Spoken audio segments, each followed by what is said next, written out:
Баршаңызға сәлем, сіздермен мен Сандуғаш. Бүгін соленый огурцыйды банкаға жауатын боламыз. Менің тәсіліммен сіздермен бөлісетін боламын. Алдымен огурцыларымызды жақсылап жуып, тазалап алатын боламыз.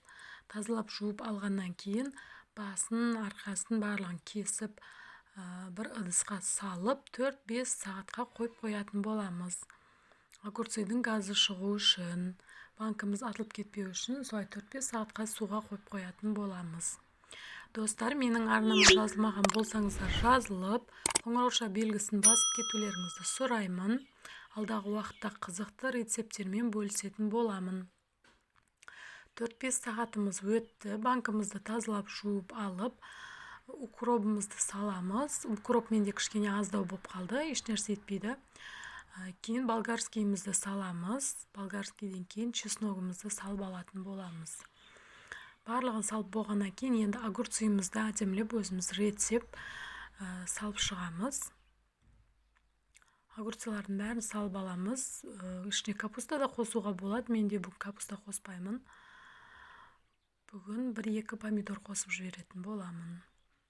Огурцыларымызды осылай бір шетінен реттеп әдемі қылып салып алатын боламыз.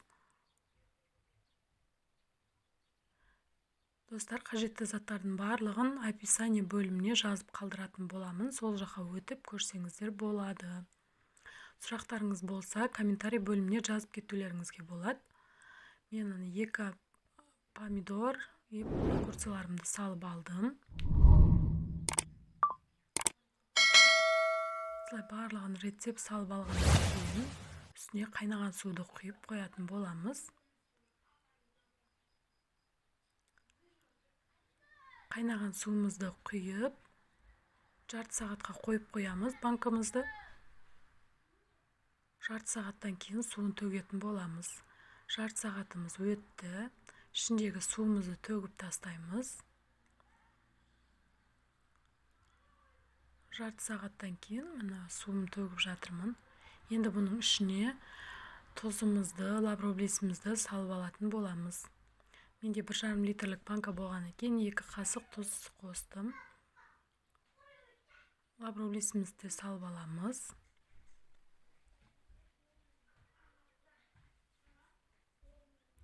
Уксусты мен крышкасына құятын боламын. Крышкасын шайып қоямын.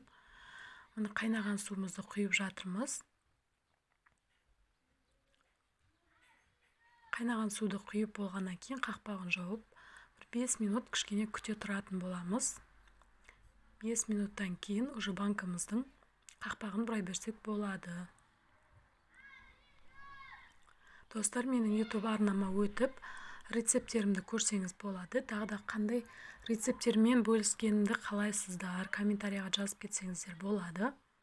Осылай банканы жауып алғаннан кейін ары-бері өйтіп қозғалтып, төңкеріп қойып қоятын боламыз.